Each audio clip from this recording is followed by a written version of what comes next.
안녕하세요. 세상을 이롭게 하는 일에 관심 많은 승무원쌤 김용숙입니다. 가로세로 연구소, 대한민국 보수 대표 유튜버라고 할 수 있죠.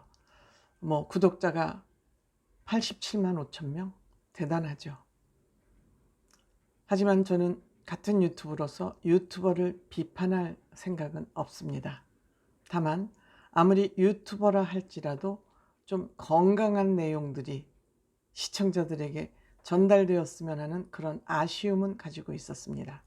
그런데 이 많은 인기를 모으고 있었던 이 가로세로 연구소의 두 사람, 김세희 대표와 강용석 소장이 이제 원수지간이 된 것 같습니다. 물론 김세희 주장만 기본으로 해서 제가 유튜버를 하기 때문에 사실이 밝혀지기까지는 다소 조심스럽기는 합니다만, 김세희 대표의 주장을 기반으로 해서 한번 무엇이 문제인지 한번 제 나름대로 분석을 해보도록 하겠습니다.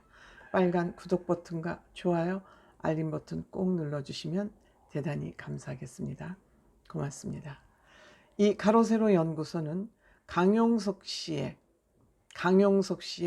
경기도지사 출마와 관련해서 이제는 완전히 원수지간이 됐습니다. 김세희 대표는 강용석 변호사가 서울시장 출마를 꿈꾸는 것 같아서 그거는 가라앉히고, 오세훈 시장이 지금 너무 잘하고 있는데 왜 거기에 갖다 들이대냐 해서 가라앉히고, 이재명 도지사를 지낸 경기도지사가 좋겠다 이렇게 권유했다고 합니다. 그러니까는 방향을 틀어줬다 이거죠. 그러니까 근본적으로 강용석 변호사가 정치의 꿈을 접지 못하고 있기 때문에 방향을 틀어주는데 도움을 주기는 했다. 그런데 그 출마 의사를 밝히고 선거를 하는 과정에서 김세희 대표와 강용석 변호사와의 충돌이 일어난 것 같습니다. 그 충돌은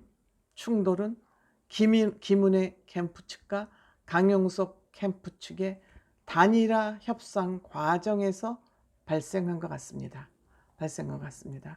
이 단일화 과정이 공개적으로 투명하게 진행되지 않고 국민의힘의 당대표인 이준석 대표 몰래 사적 채널을 통해서 진행됐기 때문에 그것 또한 문제고, 이 단일화 협상 과정에서 오고 간 내용 때문에 이 단일화 협상이 아마도 깨진 것 같습니다. 김세희 주장에 의하면, 물론 김세희 씨는 이 내용을 다 지금 유튜브를 통해서 다 공개하고 있기 때문에 김세희 씨 주장이 사실과 다르다면 강용석 변호사는 김세희 대표에게 이의를 제기하거나 그야말로 소송을 걸어야 될 것 같습니다. 이 내용들이 굉장히 심각하고 중대한 내용들을 김세희 대표가 주장하고 있기 때문에 강용석 변호사 명예와 큰 연관이 있는 사항입니다. 그래서 김세희 대표는 본인의 유튜브 채널에서 내가 사실이 아니라면 본인이 밝혀라, 증거를 갖고 나와라 이렇게 당당하게 얘기하고 있는 것으로 보아서 김세희 대표의 주장이 사실이 아닌가 하는 그런 생각은 하게 됩니다. 김세희 대표는 윤석열 정부의 핵심 인사라고 얘기합니다. 그 핵심 인사가 누군지는 밝히고 있지 않습니다만은 아마 이 사건이 덤덤 심각해지면은 그때 또 이 핵심 당사자가 실명이 거론될지도 모르겠습니다. 아직까지는 핵심 실무자라고만 밝힐 뿐 실명을 거론하지 않고 있기 때문에 그냥 저도 상상을 하고 있을 뿐입니다. 대충 이 사람이겠다. 그렇지만 김세희 대표는 아직 실명은 거론하지 않고 있습니다. 그리고 물론 김은혜 씨 캠프의 최고 책임자라는 윤석열 정부의 핵심 관계자라는 분은 김은혜 씨 선거 캠프를 대신해서 전권을 가지고 단일화 협상에 임했다 그럽니다. 반면에 김세희 대표는 강용석 변호사로부터 정권을 위임받아서 단일화 협상에 임했다고 그럽니다. 그런데 이 단일화를 하는 과정에서 김세희 대표는 오로지 강용석 씨의 명예회복, 즉 정상적으로 국민의힘에 입당해서 국민의힘의 당원으로서 정치적 입지를 확보해 나가는 것만 본인은 신경을 썼다 그럽니다. 그래서 뒷거래를 할 의도는 전혀 없었기 때문에 김은혜 선거 캠프 쪽 정말 힘있는 그 인사가 어쩌면 이렇게 통이 크고 대범하냐고 그렇게 고마워했다는 얘기까지 하고 있습니다. 그런데 이렇게 협상을 해가는 과정에서 강용석 당시로서 후보가 차명진이라는 여러분들 아시는 국회의원 있지 않습니까? 차명진 전 의원을 마사회장, 그리고 권유라는 그 강용석 변호사의 측근을 경기도 부지사로 좀 임명해달라. 그러니까 자리 거래를 한 거죠, 한마디로. 더티한 뒷거래를 한 거죠. 지저분한 뒷거래를 한 거죠. 그러니까 강용석 후보는 차명진 마사회장 권유라는 사람을 경기도 부지사를 요구를 해서 단일화를 해야 된다 그러고, 김세희 대표는 웃음거리가 된다. 우리가 얼마나 웃어 보이겠냐 해서 본인은 거절을 했다는 것입니다.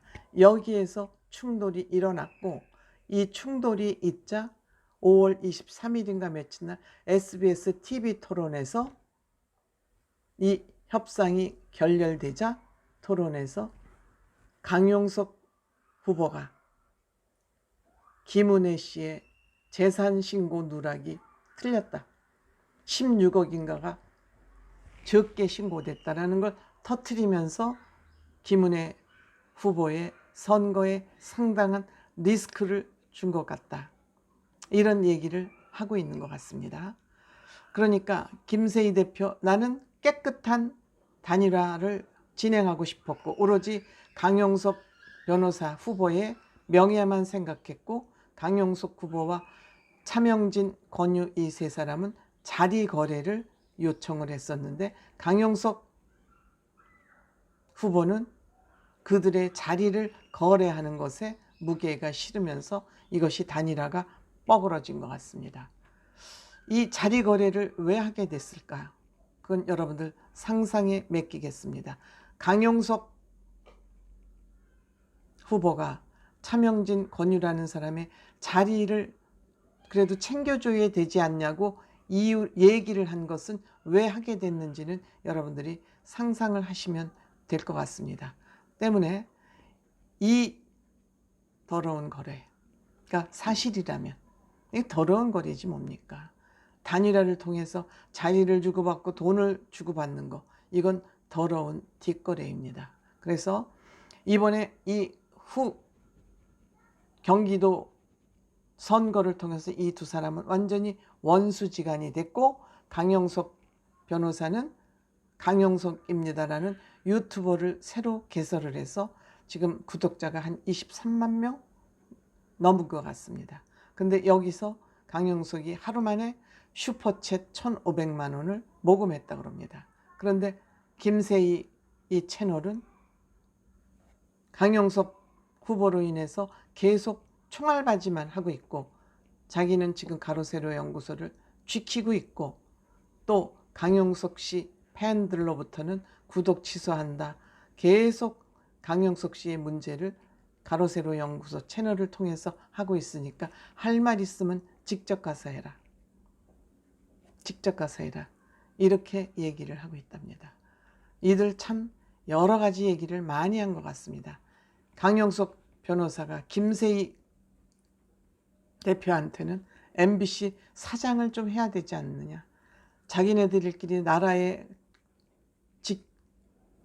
공직은 다 결정을 한 것 같습니다. 뒷거래로. 이런 사람이, 강용석이 이게 사실이라면 이런 사람들이 다시 우리 정치에 발붙이게 하는 거, 이러한 강용석 변호사에게 슈퍼챗을 계속 쏴주는 거 어떻게 이해해야 될까요? 이게 우리나라 정치의 현 주소입니다. 이것을 막기 위해서 이준석 대표가 문에서 강용석이 국민의힘에 들어오지 못하도록 수문장을 하고 있기 때문에 강용석이 이준석 대표를 경찰에 고발하고 이준석 대표를 정치권으로부터 몰아내려 하는 것은 아닌가 하는 의심이 들게 합니다.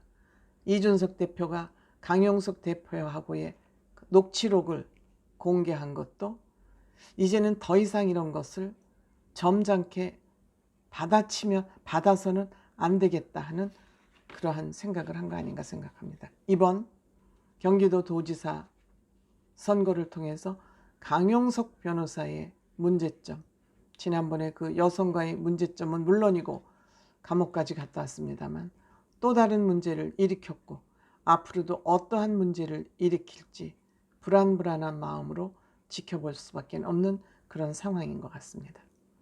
고맙습니다.